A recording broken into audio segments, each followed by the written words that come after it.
Olá, amigos! Vocês gostariam de ouvir um fato incrível? Em 1971, alguns engenheiros petroquímicos soviéticos descobriram um vasto campo de gás natural no Turquemenistão. Eles construíram uma torre e, quando começaram a explorar, um dia a coisa toda implodiu, criando uma grande cratera. Felizmente, ninguém se machucou, mas ela engoliu todo o equipamento e estava liberando gás metânico perigoso. A solução foi acender o fogo. Ele queimaria por algumas semanas e tudo ficaria bem.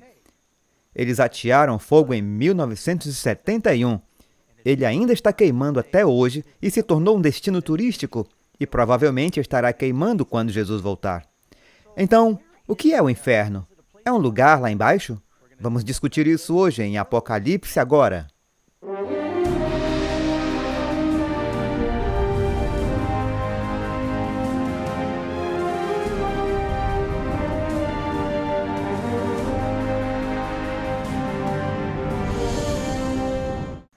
O estudo desta noite é muito querido para o meu coração, porque quando eu aprendi a verdade sobre esse assunto, mudou minha vida. Vamos conversar a respeito do que a Bíblia diz sobre a recompensa dos ímpios. Eu espero que ninguém esteja planejando isso, mas eu entendo que a Bíblia ensina sobre isso. Realmente afeta a impressão de Deus. E há tantos entendimentos diferentes, esses extremos diferentes que você encontra. Um grupo diz que não há castigo para os ímpios, e todo mundo será salvo e não há inferno. O outro grupo tem isso como uma câmara de tortura de grande intensidade e repugnante por eras infinitas. Em algum lugar entre esses extremos você encontrará a verdade bíblica. Mas eu creio que você vai descobrir, enquanto exploramos o que a Bíblia diz sobre isso, na verdade, há boas notícias sobre o inferno, na palavra de Deus. Então, eu penso que queremos começar com o Apocalipse antes de irmos para a nossa lição. Se você for a Apocalipse, no capítulo 20, você encontra... Bem, eu vou começar com o verso 11. E vi um grande trono branco, e o que estava assentado sobre ele, de cuja presença fugiu a terra e o céu, e não se achou lugar para eles. E vi os mortos, grandes e pequenos, que estavam diante de Deus.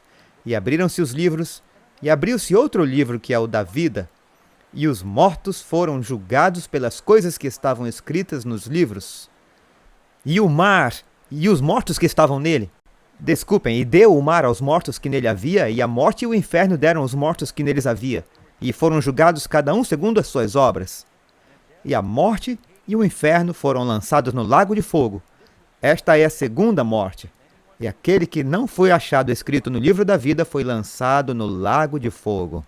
Bem, aí está. Agora, como o nosso costume é, eu sempre gosto de voltar um pouco na Bíblia e olhar as histórias. A Bíblia tem muitas histórias, e as histórias estão lá para, nos ajudar a entender a teologia. Portanto, ao voltarmos para o livro de Gênesis, talvez você se lembre da história de Ló, que era sobrinho de Abraão, e a Bíblia nos diz que Ló e Abraão tinham tantos bens que eles não poderiam mais coexistir. E Abraão disse, veja, norte, sul, leste, oeste, para onde você quer ir? Escolha a terra para onde você quer ir e vamos nos separar, mas poderemos continuar amigos. E Ló olhou para baixo, lá no Vale do Jordão, no extremo sul, era como o jardim de Deus. Era irrigado, lindo. Então ele disse, eu vou levantar a minha tenda em direção a Sodoma e Gomorra, nas cidades da planície. Mas a Bíblia diz que houve um problema, Gênesis 13:13. Mas os homens de Sodoma eram extremamente perversos. E isso não passou sem que Deus percebesse. Bem, com o tempo, Deus disse a Abraão, eu vou julgar essas cidades. E Abraão começou a orar e interceder por seu sobrinho Ló. Então alguns anjos foram enviados para resgatar Ló antes que aquela destruição viesse sobre aquelas cidades perversas. E eles disseram, escapa-te por tua vida, não olhes para trás e não pares em toda esta campina, escapa lá para o monte para que não pereças. E a palavra consumido significa devorado, destruído pelo fogo. Então o Senhor fez chover sobre Sodoma e Gomorra enxofre e fogo do Senhor desde os céus. E ele olhou para Sodoma e Gomorra, falando de Abraão, e viu que a fumaça da terra subia como a de uma fornalha. Abraão podia ver o Vale do Jordão, estava subindo como uma nuvem de cogumelo, de fumaça. Uma catástrofe terrível se abateu sobre a cidade. E Deus havia falado cuidadosamente através dos anjos. Ele falou a Ló e sua família: não olhem para trás, fujam para as montanhas, não olhem para trás. E a Bíblia diz que a sua esposa olhou para trás e ela se tornou uma estátua de sal. E se você for nos dias de hoje até a parte do sul do Mar Morto, o Mar Morto, é claro, uma grande bacia de sal, eles minam toneladas de sal de lá todos os anos. Tem muitos pilares de sal lá, e muitos dos moradores dizem: bem, esta é a esposa de Ló. E não, essa é a esposa de Ló. Tenho certeza de que o que quer que fosse esse pilar provavelmente não está mais em pé. Então, tendo isso como pano de fundo, vamos descobrir o que a Bíblia diz sobre o assunto do inferno. Agora, para começar com a pergunta número 1, quais duas cidades são dadas na Bíblia como um exemplo para a destruição do perverso? Então, essas histórias nos dão um exemplo. Você pode ler onde Pedro nos diz em 2 Pedro 2, verso 6, e condenou a destruição as cidades de Sodoma e Gomorra, reduzindo-as a cinza e pondo-as para exemplo aos que vivessem impiamente. E ali, à direita da tela, você vê uma foto de algumas das montanhas desoladas que se encontram na proximidade, onde eles acreditam que Sodoma e Gomorra estavam localizadas. Agora, dando um pequeno fato incrível grátis aqui, eu tenho alguns amigos que têm feito algumas escavações lá embaixo. E embutido nas montanhas de cinzas petrificadas que se encontram lá, ou cinza endurecida, tem essas bolas de enxofre. E de vez em quando eles vão lá, eles pegam uma, eles já me mostraram. Perdão, eu estou saindo da câmera aqui por apenas um segundo porque eu queria pôr isso aqui, mas eu não quero deixar muito perto de onde eu estou pregando porque realmente cheira muito a enxofre. Essa é uma delas. É o único lugar do mundo onde você pode encontrar bolas de enxofre que estão embutidas em todo lugar. No chão, como se tivesse chovido. Algumas delas, após o impacto, se tornaram poeiras ou cinzas e ficaram assim. Eu fiz experimentos antes em seminários como este, onde eu peguei um fósforo, pus na borda e ele começou a queimar, azul. E foi um grande erro, porque sabe o que cheira a enxofre queimado? Tem cheiro de ovo podre. Eu não faço mais isso. Na verdade, eu não quero acender fogos de artifício em nossos estúdios agora. Sem mencionar que eu tenho um problema real quando eu começo a cheirar a fumaça. Mas eu quero te mostrar que eles são reais. E, na verdade, eles são tão reais que eu escondi um guardanapo aqui para que eu pudesse limpar os meus dedos, porque é como ter enxofre em seus olhos se você não fizer isso. De qualquer maneira, então, há realmente uma prova tangível de que Sodoma e Gomorra realmente viveram isso. Lá é um lugar histórico real. Então, quando os ímpios serão destruídos no fogo do inferno? Resposta: 2 Pedro 2, verso 9. Assim sabe o Senhor livrar da tentação os piedosos e reservar os injustos para o dia do juízo, para serem castigados. E, novamente, a palavra que tenho pregado, essa o há de julgar no último dia. A Bíblia diz que ninguém está queimando no inferno agora. Acontecerá quando o Senhor vier, seguindo esse julgamento que acabamos de ler no Apocalipse. Depois daquele grande juízo do trono branco, eu creio que é muito importante entender isso porque eu conheço pessoas que estão preocupadas que um ente querido seu ou um amigo claramente morrer em uma condição de perdido, de que de repente esteja mergulhado neste lugar de tormento. É muito difícil para as pessoas imaginarem que seu filho perdido ou o seu cônjuge ou membro da família esteja queimando, gritando e uivando em um lugar de tormento enquanto eles andam na terra.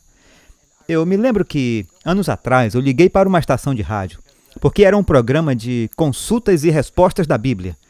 E eu estava ouvindo, na verdade eu estava nas colinas, e tudo que eu tinha era um rádio na época, e as pessoas estavam ligando e fazendo perguntas da Bíblia, e uma estudante universitária ligou e ela disse: sabe, eu gostaria de acreditar em Jesus, mas eu tenho dificuldade em pensar que eu poderia amar para sempre um Deus que pegaria os objetos de sua criação, que são todos propensos ao pecado, e se eles não vivem vidas piedosas, então ele vai lançá-los no fogo e enxofre através de eras incessantes pela pena de uma curta vida. E o comentarista disse: bem, quem somos nós para questionar a Deus? Você sabe, ele é Deus, ele pode fazer o que ele quiser. Eu acho que é uma resposta muito boa. Mas então uma mãe ligou e Eu nunca vou esquecer disso, eu podia ouvir a angústia em sua voz. Ela disse, irmão, falando com o homem que estava respondendo as perguntas, ela disse, meu filho morreu algumas semanas atrás em um trágico acidente de carro. Ele morreu instantaneamente, ele bateu em uma árvore, ele estava bebendo, ele não estava professando a Cristo ou vivendo uma vida cristã. Eu só quero saber, ele está queimando no inferno agora? E o anfitrião tentou se esquivar da pergunta diretamente porque ele podia ver que seria muito duro para com ela. Mas finalmente ela o pressionou e ele disse, de acordo com a Bíblia, se ele morreu, ele não estava salvo. Ele vai estar no inferno e ele estará queimando lá para sempre. E você podia ouvir a senhora engasgar quando ela desligou o telefone. E eu fiquei tão atribulado com isso que eu peguei meu carro e dirigi 32 quilômetros até o telefone mais próximo. Isso foi quando eu morava nas colinas e não havia celular naquela época, eu não tinha telefone. Eu dirigi até um amigo que tinha telefone, eu liguei para a estação de rádio e miraculosamente eu consegui ligar naquele programa nacional. Foi um milagre. E eu disse, deixe-me dizer o que a Bíblia diz. Eu esperava que aquela mãe estivesse ouvindo. Porque para mim o assunto que estamos prestes a estudar foi tão libertador. Veja, eu cresci e fui a várias escolas diferentes, incluindo 2 ou 3 escolas religiosas, onde uma delas, em especial, disse que se você é bom, você vai para o céu, e se você é ruim, você vai para o inferno. E o inferno, eles disseram, é um lugar onde você vai assim que morrer, se você morrer perdido. E lá você queima para todo sempre, em fogo derretido e enxofre, gritando, se contorcendo e uivando em miséria. E eu comecei a pensar sobre isso. Eu disse, isso significa que, depois de 100 anos, eu não gostaria de queimar por 1 minuto. E eu não podia imaginar queimando por 1 hora. Então, quão horrível é pensar em uma pessoa queimando por 100 anos, sabendo que a sua existência pela eternidade seria queimando, queimando, queimando. Nunca qualquer alívio. Alguns anos atrás, vimos algo horrível no noticiário. Na verdade, não foi mostrado, foi relatado no noticiário que o ISIS tinha capturado um piloto jordaniano e, em vez de decapitá-lo, eles colocaram ele dentro de uma gaiola e, enquanto eles filmavam, eles o encharcaram com algum líquido inflamável e eles o incendiaram e gravaram isso. Eu não assisti, apenas pensei nisso. Me fez estremecer. E todos nos jornais e até na igreja diziam que monstros eles eram por fazer algo assim. E ainda há cristãos que pensam que é isso que a Bíblia diz, que é isso que Deus vai fazer com os filhos perdidos. Então, antes que você mude de canal, deixe-me dizer a você, eu acredito que há um lago de fogo, eu acredito que a Bíblia ensina que há um inferno, eu não acredito que a Bíblia diz que alguém está queimando lá agora. Nós lemos 2 versos, deixe-me lhe dar mais um. Você sabe que Jesus conta a parábola do joio e do trigo. Diz que quando o Senhor vier, ele vai separar as ervas daninhas do trigo bom, e que as ervas daninhas serão colhidas em pacotes e queimadas, e o joio, quero dizer o trigo bom, será reunido no celeiro. Então, quando ele disse isso? Mateus 13:40. Jesus disse, assim como o joio é colhido e queimado no fogo, assim será na consumação deste mundo. Mandará o Filho do Homem e os seus anjos, e eles colherão, e os que cometem iniquidade, e lançá-los-ão na fornalha de fogo. Quando diz que isso vai acontecer? Diz que no fim do mundo. Não aconteceu ainda. Então ninguém está queimando no inferno agora. Se os ímpios que morreram ainda não estão no céu, onde eles estão? Bem, nós estudamos o assunto da morte ontem, é bem claro.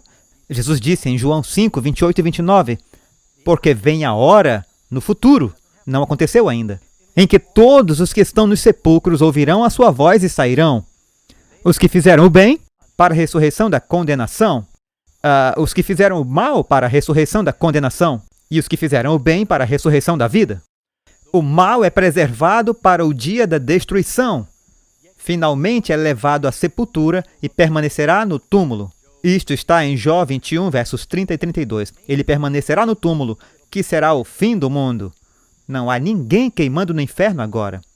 Então, qual é a recompensa ou a punição para o pecado? Agora, isso para mim, eu creio que é um ponto extremamente importante nesse estudo. O que o Senhor disse a Adão, se você pecar, você morrerá. O diabo disse que não morrerá. Romanos 6:23, porque o salário do pecado é a morte, mas o dom gratuito de Deus é a vida eterna, por Cristo Jesus, nosso Senhor. Há apenas 2 opções. Através de Jesus, você pode ter vida. Sem Jesus, você não tem vida. A Bíblia não diz que você está nesse quase estado de queima semiconsciente. Você não é uma alma imortal, somente Deus tem imortalidade. A Bíblia diz que se você acredita em Jesus, você vive. Se não, você perece, deixa de existir. No final de tudo, você é punido de acordo com o que você merece e queima. Deixe-me lhe dar mais alguns versos para provar isso, meus amigos. Deus disse a Adão e Eva para que não estenda sua mão e tome também da árvore da vida e coma e viva eternamente. Em outras palavras, Deus não queria que o homem fosse imortalizado como pecador. E ele disse: vamos barrar o caminho para a árvore da vida, a menos que ele seja salvo pelo sangue de Jesus. Nós não conseguimos comer da árvore da vida. Ele diz, para que ele coma e viva para sempre. Em outras palavras, se você não come da árvore da vida, você não vive para sempre. Você não tem imortalidade. Então, a penalidade da morte era a morte. Sim, há uma ressurreição e um julgamento para os ímpios, mas então eles são lançados no lago de fogo e eles são punidos de acordo com o que eles merecem e depois são consumidos. Vamos lhe dar mais versos. Quais são as únicas duas escolhas para todos os homens, toda a humanidade? Toda a humanidade. Para que todo aquele que nele crê não pereça, mas tenha a vida eterna. Moisés disse em Deuteronômio capítulo 30 e 31, Vês aqui, hoje tenho te proposto a vida e o bem, a morte ou o mal. Não há terceira opção. Jesus disse, se você não está comigo, você está contra mim. Se você tem o filho, você tem a vida. Se você não tem o filho, você tem a morte. E essa é uma questão de vida ou morte, não é uma questão de vida no céu ou uma vida no inferno. A vida eterna é dada ao resgatado. Agora, pense sobre isso. Qual é a penalidade para o pecado? Nós lemos, é a morte, certo? O salário do pecado é a morte. Jesus pagou nossa penalidade. Ele morreu na cruz. Se a pena pelo pecado é queimar para sempre, então Jesus não pagou nossa penalidade, porque ele foi para a cruz. Ele sofreu terrivelmente. Ele pagou por todos os nossos pecados e nosso sofrimento. Ele morreu, pagou a pena. E ele ressuscitou novamente, como no livro de Daniel. O rei disse, quem orar a qualquer deus ou homem por espaço de 30 dias, se não ao rei, será lançado na cova dos leões, que equivale a um decreto de morte.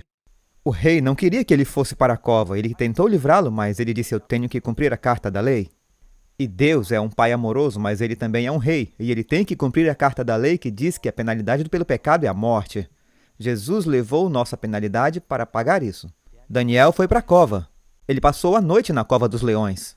E então ele foi retirado, pois o rei disse, vejam, eu mantive os requisitos da lei. Agora ele pode ser libertado. Daniel não ficou lá para sempre.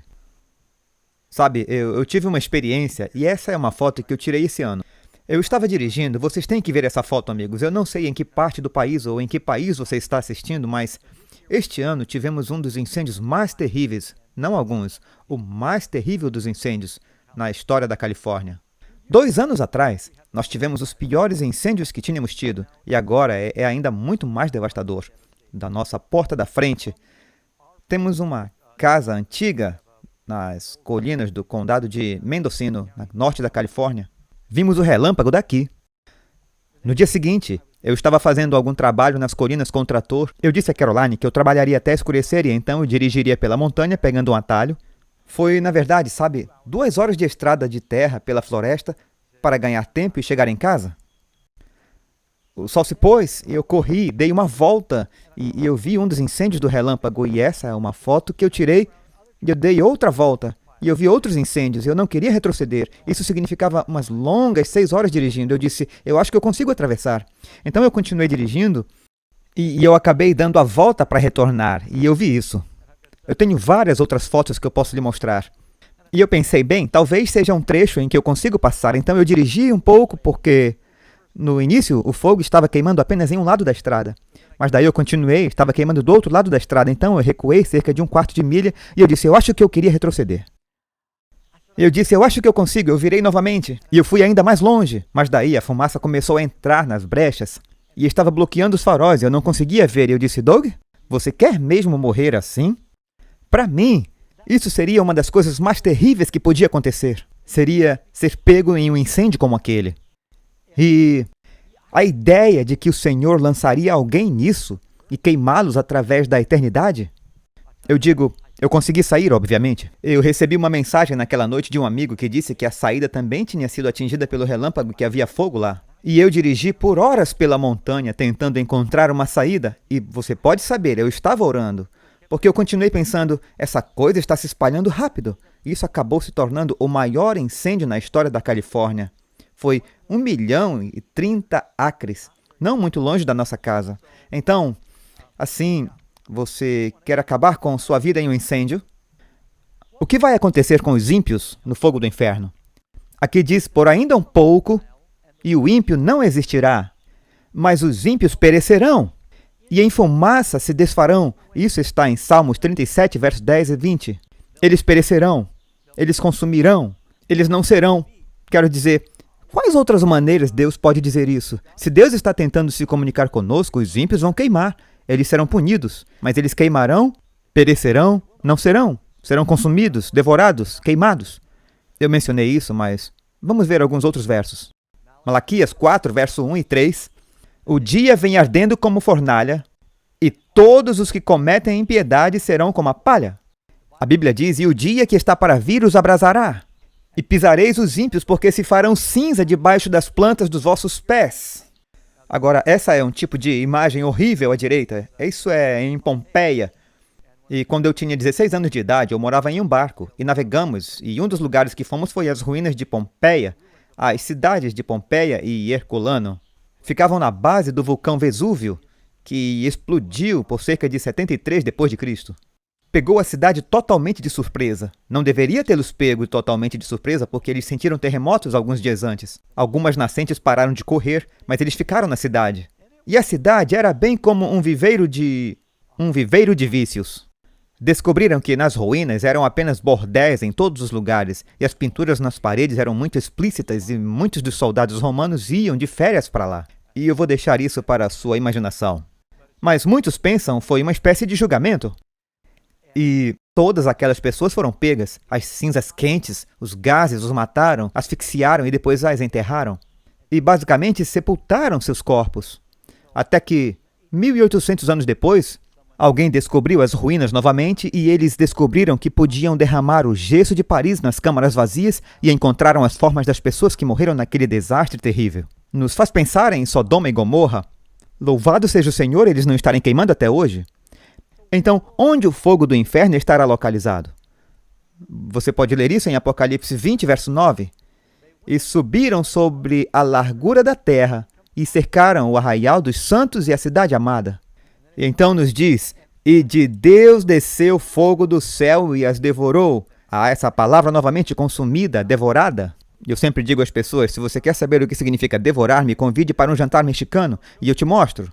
Isso significa tudo se foi. Então eles estão queimando. Você percebe que não diz que o inferno está lá embaixo. Nós começamos com aquele fato incrível sobre a porta do inferno no Turcomenistão. E as pessoas sempre, sabe, eles acreditam que havia esse deus Vulcano, porque daí é que vem a palavra vulcão. A lava saiu da terra, as pessoas pensavam que o diabo meio que os confundiu com um deus grego, e ele estava lá embaixo, e ele era o responsável por esse lugar quente lá embaixo.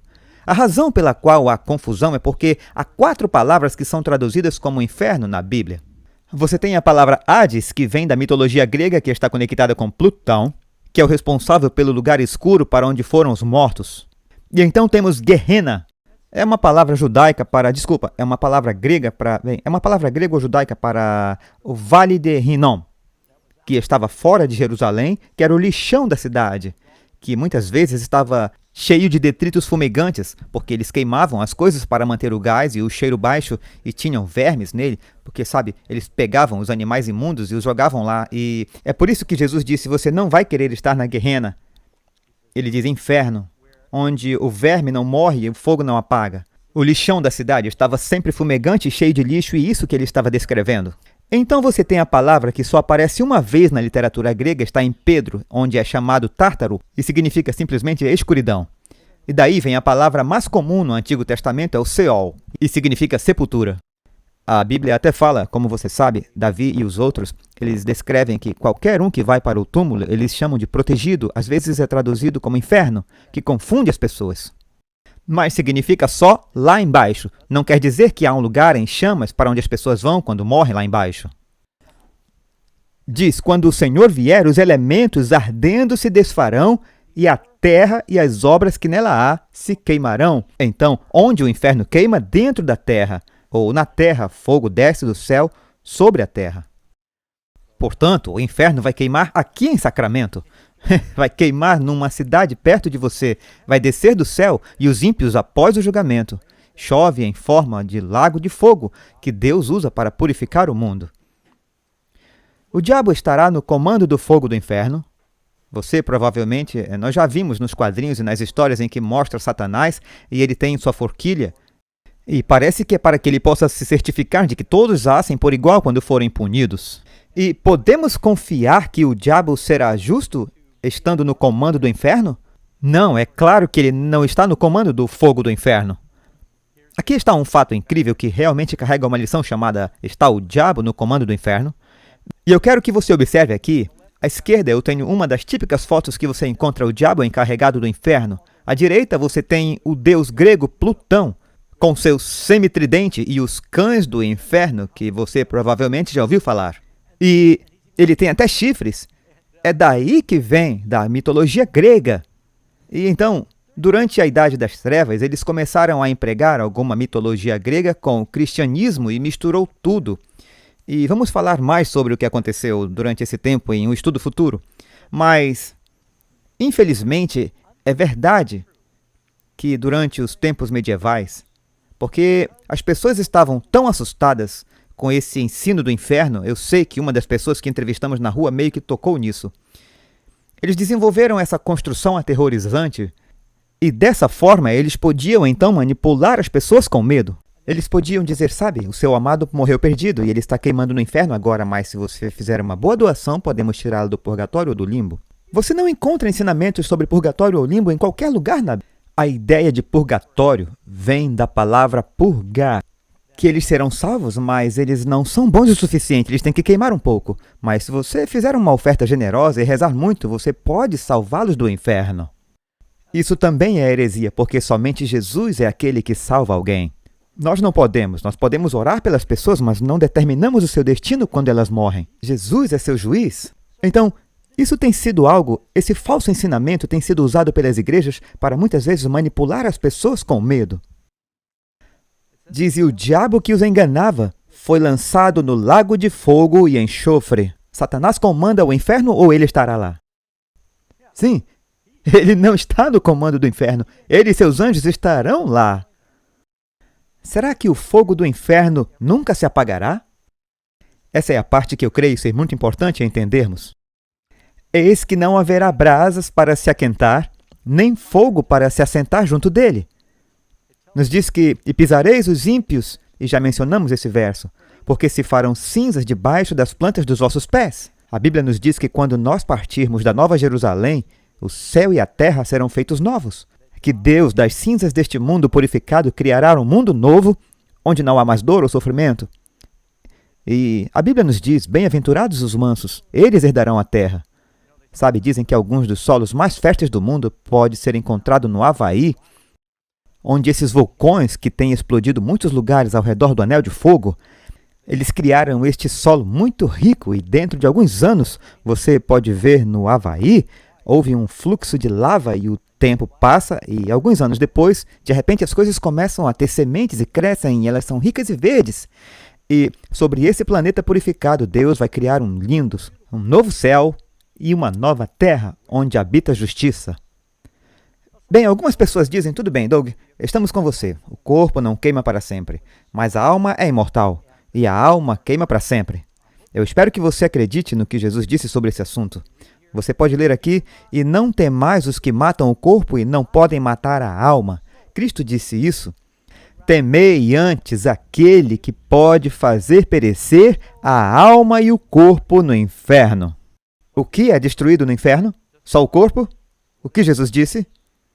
Corpo e alma destruídos no inferno.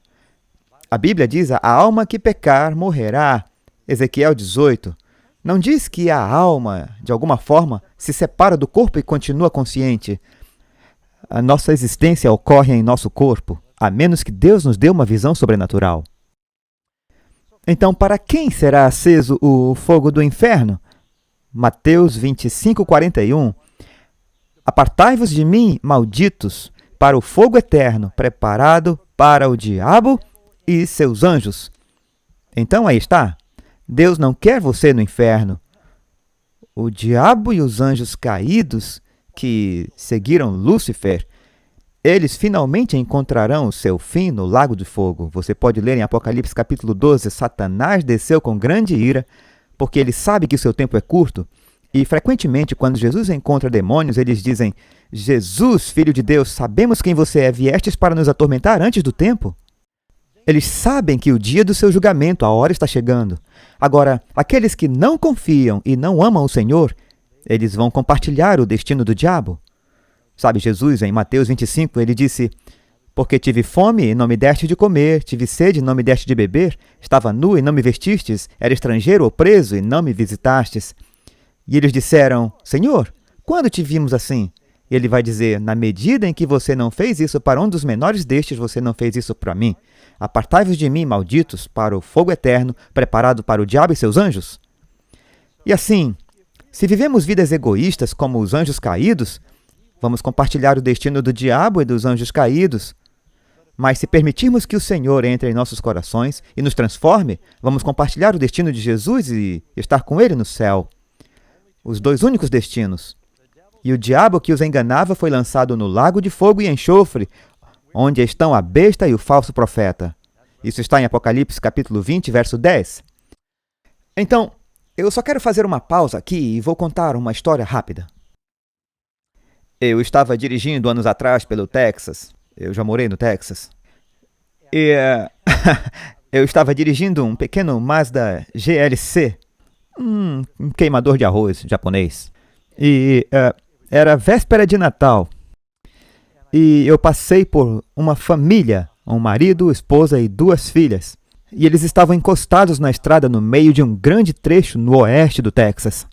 E o carro quebrou, o capô estava levantado, e eu gosto de ajudar quando eu posso. Eu já fui mecânico. Então eu parei, conversei um pouco com ele, eu disse: bem, parece que o seu alternador se foi. E eu pensei: o que ele vai fazer? Eu disse: eu vou rebocar você. O que é bem cômico quando você pensa que está a 12 quilômetros para chegar. Eu disse: eu te reboco até minha casa e vamos ver o que podemos descobrir. É uma cena engraçada de ver um minúsculo Mazda rebocando um grande velho Cadillac pelas estradas do Texas. Chegamos em casa e eu disse: olha, você precisa de novos pincéis para o seu alternador. Não pode consertar isso até amanhã. Nós encontraremos uma loja aberta. Por que você não passa a noite aqui? Eles estavam no meio do nada, sem hotéis na cidade.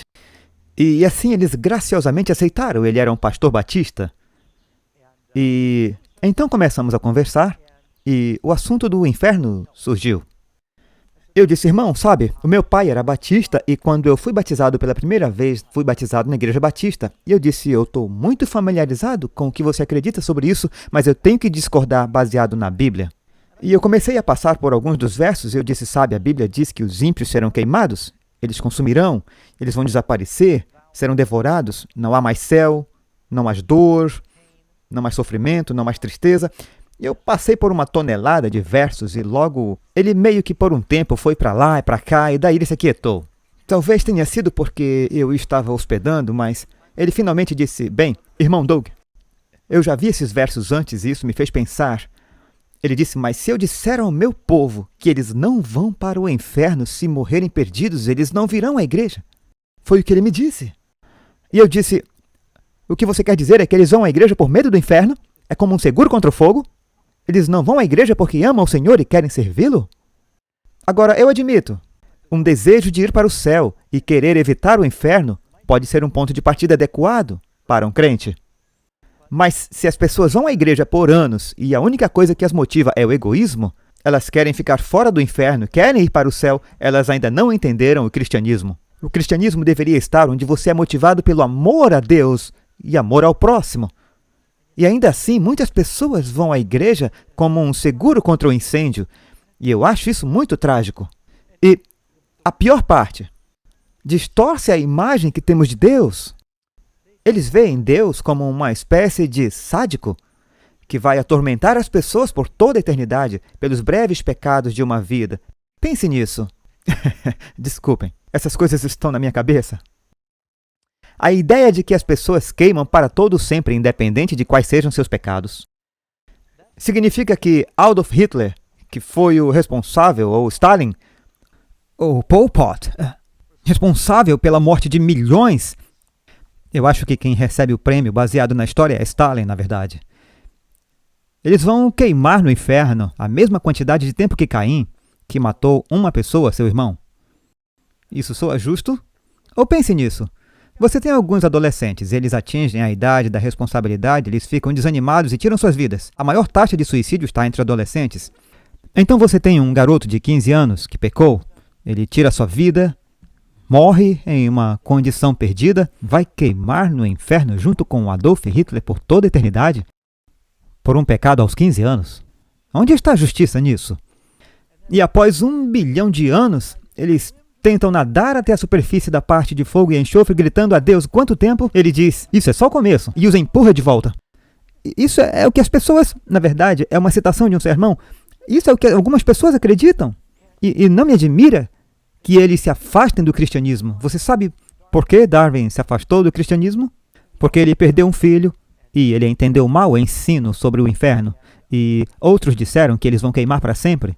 E o famoso ateu Ingersoll e Thomas Paine e Voltaire, eles ouviram esses ensinamentos sobre o inferno e pensaram, e se isso é verdade, Deus é um monstro. E muitas pessoas se voltaram contra Deus por não entender isso. Creio que você pode dizer que eu sou apaixonado por isso porque eu não sabia como eu poderia amar um Deus que seria assim. Quero dizer, você apenas o serve pelo objeto do medo? Mas uma vez que eu vi que Deus é um Deus de amor, tudo mudou. Como a Bíblia se refere a Deus na destruição dos ímpios? É algo que ele gosta? Porque o Senhor se levantará para fazer a sua obra, a sua estranha obra. E para executar o seu ato, a Bíblia descreve isso, e descreve como um ato estranho. Veja, a coisa que Deus ama é abençoar. Deus ama amar. Ele ama dar a vida. Que pai gosta de punir seu filho? Qualquer pai que gosta de punir seu filho tem algo errado com o que está acontecendo em sua mente e coração. Isso é sádico. Há algo maligno. Às vezes você faz isso porque ama seu filho. Mas nenhum pai faria isso por diversão. Deus não gosta, é o seu ato estranho. Jesus gosta de dar vida. Sabe, eu me lembro quando eu morava nas montanhas. E eu acho que eu compartilhei com vocês que eu morava numa montanha. Se você ouviu meu testemunho ontem pela manhã, eu morei numa caverna por cerca de 1 ano e meio. E quando eu morava lá em cima na caverna, eu tinha um gato de estimação, eu chamava de Stranger, estranho. Mas eu dei pouca comida de gato para o Stranger, mas eu queria que ele mantivesse a caverna tipo livre de ratos. O problema disso é que, você sabe, os gatos não são como os cachorros. Se um cachorro pega um esquilo ou um rato ou algo assim, ele engole em 2 tempos que nem mastiga. Mas um gato não. Eles querem aproveitar ao máximo sua presa, e eles costumam brincar com a sua comida. E sempre que o Stranger capturava um rato, sempre que ele pegava um rato, você sabe, ele brincava um pouco, eu sempre sentia muito pelos coitadinhos. Ele pegava e soltava e tentava atacar, ele atacava novamente. E um dia eu estava na caverna e era noite, eu estava cozinhando macarrão. E ele gostava de me mostrar quando ele pegava um rato. Ele pegou um rato canguru, a coisa mais fofa. Eles pulam, ele tem cauda longa, e ele trouxe para me mostrar o que ele tinha. Ele jogou na areia e ele tentou fugir, ele o atacou. Eu vou injetar uma pequena história nessa história. Uma vez, quando isso aconteceu, uma coruja pigmeu estava assistindo das árvores. O Stranger soltou o rato para lhe dar uma pequena vantagem para ver se ele ia fugir. A coruja desceu, pegou o rato. Aí meu gato pulou na coruja, pegou a coruja e o rato fugiu. O que eu quero dizer é que às vezes um rato tem final feliz. Mas em todo caso, bom, ele tinha esse ratinho canguru, agora eu volto para a história anterior. E o coitadinho estava tremendo, e ele se soltava e tentava pular para longe, e pulava de novo, ele fazia ruído de gato e... Então ele largou de novo e aquele coitado ficou tão atordoado e abalado que em uma tentativa desesperada de fugir, ele pulou sem rumo e pulou na minha fogueira. E aqui eu ouvi novamente na plateia do estúdio dizerem, "Oh!" E foi de partir o coração. Uma coisinha eu não pude fazer nada. Ele pulou no fogo e... Deixe-me enxugar uma lágrima aqui. Ele pulou no fogo e ele, só por um minuto ele deu uma volta, daí ele gritou e alguns segundos depois ele morreu. E eu conto essa história para as pessoas e elas... "Ah!" E eu penso, espere um pouco, é um rato, isso é só um ratinho. As pessoas não suportam a ideia de um rato sofrendo no fogo por 10 segundos? E ainda assim eles pensam que podem amar um Deus que vai torturar os seres humanos? E vamos admitir, todo mundo nasceu com uma tendência ao pecado. E daí ele vai pegar essas criaturas e vai torturá-las infinitamente. É uma verdadeira distorção do que a Bíblia ensina. E agora há outros versículos difíceis e vamos vê-los. Eu acho que não devemos ter medo de nenhum dos versos da Bíblia. Encorajamos suas perguntas porque estaremos respondendo a elas imediatamente após o estudo. A frase na Bíblia, fogo inextinguível, não indica que o fogo nunca se apagará? Bem, algumas pessoas dizem, não diz que são queimadas com fogo inextinguível? Sim, diz. O que isso significa? Deixem a Bíblia explicar a Bíblia. Vamos ver aqui, por exemplo, em Mateus capítulo 3, verso 12, e limpará a sua eira e recolherá no celeiro o seu trigo, e queimará a palha com fogo e nunca se apagará. Eu creio que esse é um ensinamento de João Batista. O que isso significa? Veja em Jeremias 27, o povo de Deus estava... Jeremias 17, verso 27. E o povo de Deus estava se rebelando contra o Senhor, e ele enviou mensagens por meio de Jeremias para que se arrependessem. Nosso rei Nabucodonosor iria destruir a cidade, queimar o templo e queimar a cidade, e aqui está um dos avisos. Mas se não me ouvirdes para santificardes o dia de sábado, e para não trazerdes carga alguma, quando entrardes pelas portas de Jerusalém no dia de sábado, então acenderei fogo nas suas portas, portas de Jerusalém, o qual consumirá os palácios de Jerusalém, e não se apagará. O que isso significa? Apagar significa extinguir. Isso significa que é um ato de apagá-lo. Significa que Deus iria acender o fogo, que eles não poderiam apagar, até que o fogo estivesse consumido. Se uma chama de fogo te alcança, você espera conseguir apagá-la rapidamente. Você não quer que ela queime algo que seja precioso. O povo se arrependeu? Não. Nabucodonosor veio? Sim. Ele queimou a cidade, os portões e os palácios? Sim. Alguém apagou o fogo? Não. Foi queimado com fogo inextinguível? Sim. Ainda está queimando hoje? Não. Isso é o que Deus está nos dizendo, que os ímpios irão queimar e vai fazer um trabalho eterno, completo. O trabalho do fogo é eterno.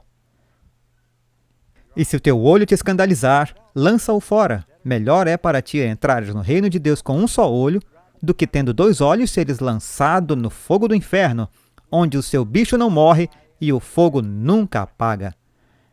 Bem, novamente, aqui é onde Jesus está usando o termo fogo do inferno. Ele está falando sobre Guerrena. E ele está dizendo que é melhor cortar a sua mão, seu pé, arrancar o seu olho e ir para o céu mutilado. Agora, antes de tudo, alguém vai para o céu mutilado? Então, sabemos que Jesus está usando uma ilustração aqui. Diz, então, com todo o seu corpo, indo para o inferno. E bem onde ele está ensinando isso? Não muito longe, é o Vale de Inom, que provavelmente ainda estava queimando. E o fogo não cessa, então eles sempre o mantinham queimando. E o verme não morre. Novamente, havia larvas, havia vermes e estava fumegando, era um lixo nojento. Ele disse, sabe qual é o lucro se você ganhar o mundo inteiro e perder a sua alma? É melhor cortar sua mão e arrancar um olho. Faça qualquer sacrifício que seja preciso para entrar no céu. Seria melhor chegar lá sem um membro, mas ninguém vai ao céu faltando um membro. Jesus está ilustrando algo aqui. Ele está simplesmente dizendo, fogo inextinguível, não há bombeiros no inferno. Não haverá bombeiros andando pela terra quando Deus reinar sobre o fogo extinguindo tudo. Vai ser queimado com fogo eterno e inextinguível. Agora eu tenho aqui um púlpito de acrílico e é tipo único. Nós o fizemos sob medida, diz, fatos incríveis aqui na frente. Se isso pegasse fogo e queimasse e ninguém apagasse, esse púlpito seria queimado com um fogo eterno e nunca mais existiria. Os resultados do fogo seriam eternos, desapareceriam para sempre. Isso é o que Deus está dizendo quando ele fala sobre o fogo eterno. A frase fogo eterno não significa indeterminável. Deixa a Bíblia explicar a Bíblia. Assim como Sodoma e Gomorra foram postas, por exemplo, sofrendo a pena do fogo eterno. Nós lemos para você um verso semelhante a este em Pedro, aqui está outro em Judas, verso 7. Apenas um capítulo no livro de Judas. Foram Sodoma e Gomorra queimadas com fogo de Deus? Aqui está um julgamento. Eles ainda estão queimando? Não, eles não estão queimando hoje. Na verdade, há outra foto de um dos pilares que eles dizem ser da esposa de Ló. É interessante que Jesus disse, falando do fim, ele disse, lembre-se da esposa de Ló. Quando entrarmos nos últimos dias e você tiver que fugir, não olhe para trás, não volte para sua casa. Lembre-se da esposa de Ló. Ele nos deu um aviso claro de que devemos fugir quando a abominação da desolação estiver estabelecida. Temos um estudo próximo sobre o que é a abominação da desolação. E você pode cair hoje. Há alguns anos, Pastor Ross, Karen e eu estávamos lá com nossas famílias e alguns amigos no Mar Morto. E, na verdade, nós nadamos no Mar Morto, o ponto mais baixo da Terra. É interessante que Sodoma e Gomorra foram queimadas no ponto mais baixo da Terra. E você pode descer lá, é uma região tão quente e árida. Eles nunca tentaram ressuscitar essa área. É somente um deserto desolado e estéril. Então, quando Apocalipse 20, verso 10, diz que os ímpios serão atormentados para sempre e sempre, isso não indica um tempo sem fim? Agora, você encontra esse versículo em Apocalipse 20, verso 10, diz o diabo, e seus anjos são lançados no lago de fogo, e eles são queimados dia e noite para todo sempre. O que isso significa? Isso significa que vamos sentar em nossas mansões e sair na varanda com pipoca e vamos olhar para os perversos queimando no lago de fogo para todo sempre? Não. A Bíblia nos diz que não há mais dor no céu. Veja a palavra para sempre. No livro de Jonas, capítulos 2, verso 6, Jonas é devorado pelo monstro no mar, e muitos dizem que é uma baleia, e ele diz em sua oração, a terra me encerrou para sempre com seus ferrolhos. Quando ele estava nisto, ele quis dizer que ele estava no fundo das montanhas, e a terra como suas barras, ele estava preso para sempre. Ele só quis dizer que parecia ser para sempre, parecia ser sem esperança para ele. E sabe, muitas vezes eu pensei, se alguma coisa provavelmente parecia como tortura, você pode imaginar Jonas. Ele estava naquela escuridão, ele estava no sistema digestivo de algum monstro marinho. Ele podia ser a segunda ou terceira coisa no menu daquele dia.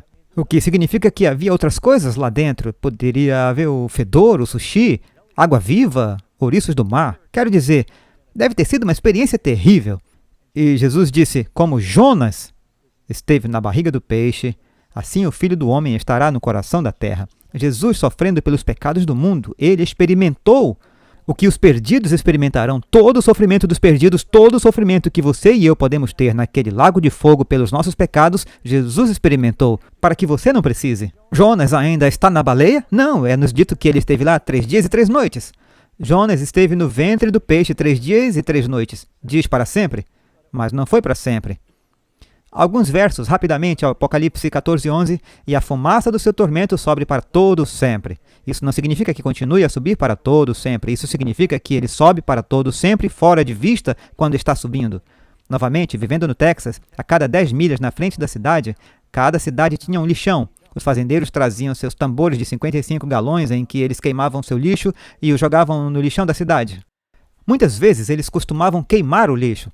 Às vezes eles despejavam e ainda estava fumegando, e você via esses pilares de fumaça a cada 10 milhas subindo do lixão em um dia claro. Ele subia para sempre, fora de vista. Isso é tudo o que significa. Não significa que para sempre estaremos assistindo essa fornalha de fogo perverso. Não, significa apenas que ela vai sumir de vista. O que a expressão para todo o sempre significa? Bem, no céu, você tem que ler o contexto. Nós teremos a vida eterna. Mas observe em Êxodo 21. Se você tinha um servo que foi posto em liberdade, mas ele queria ficar com você, ele passaria por um ritual onde ele iria então comprometer-se a servir o mestre para sempre. O que significa? Para o resto da sua vida, até que ele morra. Quando Ana trouxe Samuel para o templo, ela disse, eu o trouxe aqui para servir o Senhor para sempre. O que isso significa? Para o resto da sua vida, até que ele morra. E você pode ler isso em 1 Samuel 1, verso 28 também. Então, você encontra vários lugares na Bíblia onde o termo para sempre foi usado como uma espécie de hipérbole para falar sobre algo que iria durar para sempre. Para todo sempre é uma expressão bíblica que significa até o fim dos tempos. E, na verdade, a palavra no grego é ion. Você já teve a oportunidade de dizer, bem, eu não o vejo há eras. Você já viu alguém dizer isso? Bem, não significa que você não os tenha visto sempre, significa muito tempo. E para qualquer um dos ímpios é assim que o inferno vai parecer, um longo tempo. Pergunta 16. Depois que o pecado e os pecadores forem destruídos, o que Jesus fará por seu povo? Você pode ler isso aqui em 2 Pedro 3,13. No entanto, nós, segundo a sua promessa, aguardamos novos céus e nova terra em que habita a justiça. Ele fará todas as coisas novas e Deus enxugará quantas lágrimas? Todas as lágrimas de seus olhos, e haverá quanta morte?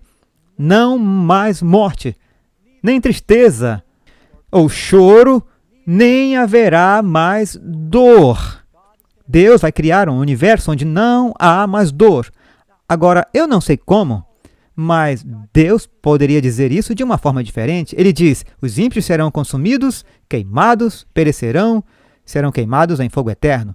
Não haverá mais dor, não mais tristeza, todas as coisas serão feitas novas.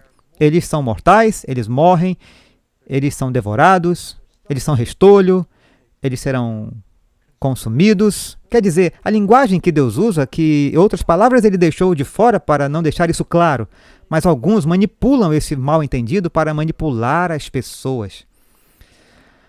O problema do pecado surgirá novamente. A promessa que encontramos no livro de Naum, capítulo 1, verso 9, eles verão as cicatrizes nas mãos de Jesus e em seu lado, tudo o que ele sofreu por nós será lembrado. Ninguém nunca mais vai querer experimentar o pecado novamente. Nossa última pergunta, o que? Pergunta penetrante. O que Jó pergunta? No livro de Jó, ele diz, seria porventura o homem mais justo do que Deus? Se nós não fizéssemos isso um com o outro, se estamos amando, mesmo que seja um animal de estimação, como um ato de misericórdia, às vezes deixará seu animal de estimação sem sua pena, se eles estiverem sofrendo, porque temos simpatia, temos amor. Não somos mais amorosos do que Deus. Deus não encontrará justiça, ele não encontrará satisfação no perdido sendo imortalizado na dor. Seu último pensamento consciente será sua punição, e que eles perderam o céu para sempre, mas então eles deixam de existir. Eles serão queimados, consumidos, devorados, não existirão. Haverá um universo sem dor.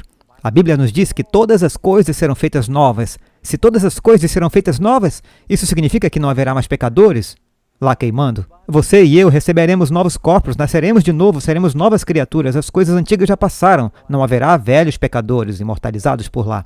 O diabo quer que você pense que você é Deus e que você vai viver para sempre, mas não é verdade. Nossas opções são a vida e a morte, e a razão para servir a Deus não será porque você tem medo dele.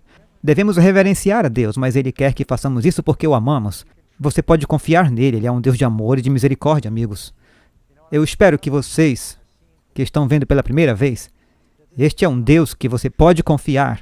É um Deus que você pode vir a ele, que você pode amar, e ele quer desesperadamente salvá-lo. Há punição para o pecado. Há um lago de fogo. Cada homem será recompensado de acordo com o que merece. Mas se você vier a Jesus, ele lavará todos os seus pecados. Ele colocará o seu nome no livro da vida. E seus pecados serão cobertos pelo sangue do Cordeiro. Você pode ter essa experiência agora, se você pedir a ele. Posso orar com você antes de fecharmos? Pai, só quero levar diante do Senhor todas as pessoas que estão ouvindo e assistindo agora. E algumas, as escamas talvez acabaram de cair dos seus olhos e pela primeira vez eles estejam vendo a verdade bíblica sobre esse assunto que tem sido tão difamado e incompreendido. Eu oro para que o Senhor continue a reforçar a verdade em seus corações, Senhor, e ajude-os a se aproximar do Senhor, sabendo que o Senhor é justo e um Deus amoroso, e que eles possam confiar suas almas a Ti. E assim os abençoe, Senhor. Abençoe o seminário enquanto continua. E eu oro para que muitos encontrem o caminho para o reino como resultado. Oramos em nome de Jesus. Amém.